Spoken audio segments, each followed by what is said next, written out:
Dunyoda ayol tomonidan sodir etiladigan ikkita jinoyat bor.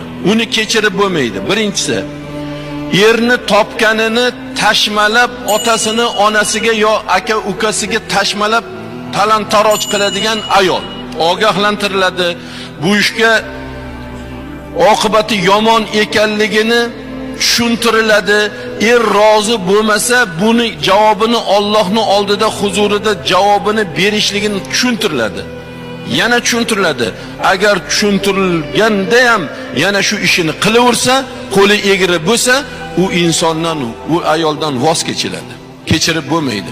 Ikkinchisi, birodarlar, xiyonat qilgan ayolni kechirib bo'lmaydi.